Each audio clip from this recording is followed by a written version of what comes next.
anticipation.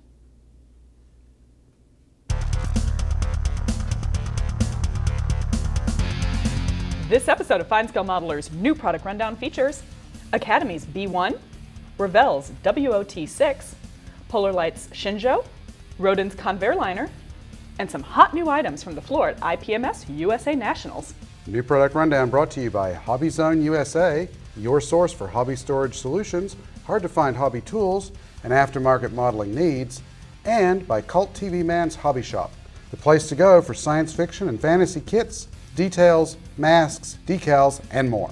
Welcome to the new product rundown, FineScale Modeler's twice monthly show where we pull back the curtain on some new kits and more. I'm Elizabeth Nash. I'm Aaron Skinner. Let's dive straight in with Academy's new 1:144 scale B1B. Designed by Rockwell in the 1970s and entering service in the 80s, the Lancer is the U.S. Air Force's supersonic heavy bomber. It was originally designed as a nuclear bomber, and then it was refitted as a conventional bomber, and it's delivered JDAMs and cruise missiles on targets in Iraq, Afghanistan, Libya, and Syria. There have been small-scale B1s on the market for a long time, so let's see what Academy brings to the table. The first thing to notice is the surface detail with fine recessed panel lines, hatch outlines, and vents. The bulk of the fuselage is split into upper and lower sections. The latter includes some detail molded in the gear wells and bomb bays. The nose radome with molded lightning diverter strips is separate, as is the majority of the tail, including the vertical stabilizer with fine vortex generators. Included separately are the tail radome and towed decoy housings. Each wing is a single part with thin trailing edges and fine surface detail. Toothed gears will allow the wings to move in unison. Optional inserts allow for the wing seals to be appropriate for the wings swept or forward. Remaining airframe parts include one-piece horizontal stabilizers, forward vanes, and inserts for the leading edge antennas that eliminate awkward filling. The engines comprise upper and lower housings with multiple part intake splitters, nozzle housings, and detailed nozzles. To fill the belly bomb bays, the kit provides a fuel tank and racks of GBU's 31s and Mark 82s. A sniper targeting pod is provided for the belly. The clear insert for the windshield has panel lines and frames molded on, and the kit supplies pre-cut masks for it so you can see the tiny cockpit. The landing gear legs are molded in white and look great, especially in the small scale. The wheels are molded in black and show decent hubs. The decals have stencils including wing walkways, instrument panels, and markings for 3 B-1s, 1 from the 34th Bomb Squadron and 2 from the 9th. This is a nice looking kit of the Lancer with decent detail in the scale, and it won't be a shelf hog. Next, let's take a look at Revell Germany's 1/35th scale W.O.T. 6. W.O.T. stands for War Office Truck, and Ford and Britain built thousands of trucks for the British military during World War II. Of those, about 30,000 were W.O.T. 6s, a four-wheel drive truck capable of carrying about 3 tons of cargo. Revell's kit is a rebox of ICM's W.O.T. 6, released last year. The kit features a good representation of a side valve or flathead V8 with separate heads, intake manifold, exhaust manifolds, radiator, fan, and more. It fits into a frame made from side rails with molded front leaf springs, cross members, a 3-part brace for the transfer case, and a forward extension for the brush guard and starter crank. Fuel tanks sit to either side. The suspension comprises rear leaf springs, rear differential with attached drive shaft that connects to axles, a front axle and differential with steering gears, wheels, and rubber tires. Up front, above the front fenders with floor, and around the engine covers, is the cab with separate front, rear, roof with opening, sides, and doors. Inside are seats, steering wheel, shifters, pedals, and other controls, as well as a center instrument panel with decal dials. Clear parts are given for the windshield and doors, as well as lights. The cargo bed consists of a floor with plank detail, with structural elements underneath, sides, front, and tailgate. Bows and rods cover the bed, and underneath are toolboxes, mud flaps, and racks for jerry cans. A small photo etch metal fret supplies the radiator grille as well as optional serial and bridging number plates. Although these aren't called out in the instructions, you can see where they should go in the decal diagrams. Markings for 2 late-war British trucks are given on the decals and color diagrams. That looks like a good kit of an interesting British truck that would be a great centerpiece for a diorama set in Northwest Europe. Polarlights has followed up their 1/2500 scale USS Discovery with Shenzhou in the same scale. This is the first starship seen on screen in Star Trek Discovery. Like its predecessor, this is a relatively small and simple kit that is designed to be snapped together. The primary hull is split into upper and lower halves. Surface detail is sharp with open windows for the Shenzhou's unique underside bridge, and cut out under the topside navigational deflector. The warp nacelles come in upper and lower halves with cutouts for clear inserts. The same tree provides the deflector, its recesses, the bridge windows, and impulse engines. The nacelles are linked by a small secondary hull and supported by acutely raked pylons. A simple stand will hold the ship for display. As with the Discovery, the highlight of the kit is the provision of a full set of decals that provide markings and panel details. For the most part, you can paint the ship a couple of colors and then apply the decals using the multi-view illustrations on the inside box as a guide. Another cool new Trek kit that looks easy to build and fun to decorate. One of the subjects that routinely appears on FSM's Most Wanted Kit survey is a 1:144 scale Convairliner. For those of us who wanted one, Roden is obliged, and based on the parts, it looks like it's been worth the wait.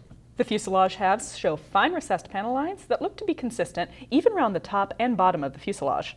The windows are open, and the door and hatch detail look sharp. This kit calls for the short nose, but the parts include the longer radar-equipped version, so I'm guessing we can expect a 440. The one-piece lower wing will set the dihedral, although it looks like the flap hinge line is missing from the rear of the nacelles. There's even a little detail in the gear wells. The upper halves of the wings have nice panel lines. The engines, with molded cylinders and crankcase detail, fit inside one-piece cowls.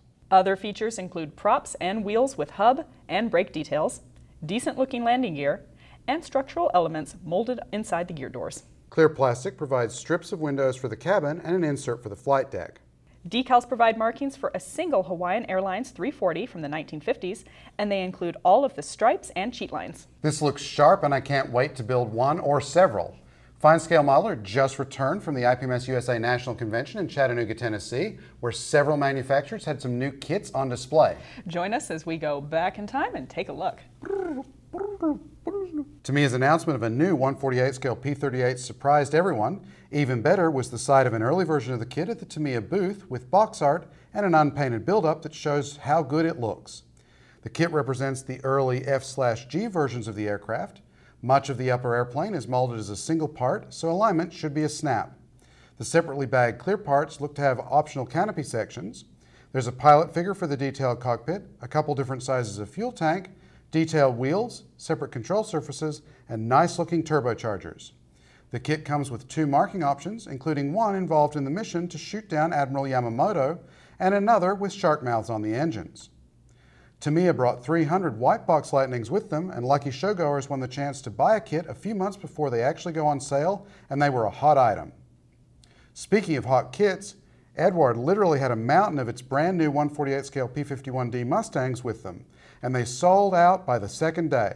Features include optional tail fillets, propellers and spinners, some of which aren't used on this version, detailed cockpit with separate side frames, separate wheels and tires, drop tanks, bombs, rockets, and bazooka tubes to hang under the wings, and pre-painted photo etch and decals to mark 6 aircraft. Kinetic sold out of its brand new 148 scale Starfighter.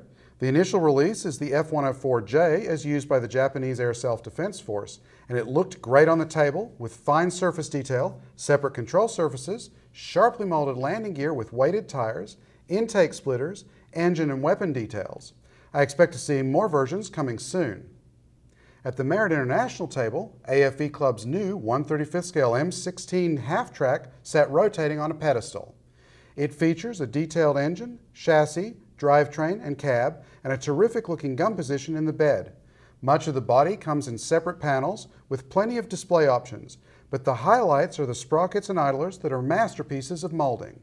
Last, but certainly not least, Wingnut Wings had several highly anticipated kits at their booth, including the 132nd scale Lancaster family that will include the B Mark 1/3 and the Dam Buster. As you'd expect from Wingnut, the kits feature plenty of internal detail from the wheel bays and landing gear to the engines, bomb bay with a host of weapons, turrets, cockpit, and more. It's expected to be on sale later this year or early next. Sticking with big British bombers, this time from World War I, Wingnut Wings Handley Page 0400 was on the table and should be available this year also. As you'd expect, it has detailed crew positions, the option to pose the wings folded, multi-part engines, and plenty of stuff to see in the bomb bay. For good measure, Wingnut Wings is also doing the earlier 0100 with optional engines. The surprise at the show was Wingnut Wings' 132nd scale Fokker triplane, which delighted many. Only build-ups were on display, but it looks as if the intention is to do both the early F1/DR1 and the late version, and there's plenty of detail in the engine, cockpit, and guns, as well as a choice of decals. I bet we'll see a lot of those new kits in upcoming episodes of the New Product Rundown. Absolutely. In the meantime, look for reviews of the B-1, the W.O.T, and the Convairliner in upcoming issues of FineScale Modeler magazine. And you can see more new products in the October issue, the one with James Green's fabulous monogram Wildcat on the cover, on sale in early September. Thanks for visiting FineScale.com. I'm Aaron Skinner. And I'll tell you what I want, what I really, really want. USS whatever. It's not USS whatever. It's something else. Star Trek, Discovery. Star Wars. As opposed to Star Trek Into Darkness. Where's the colon, people? Just what you want your doctor to say.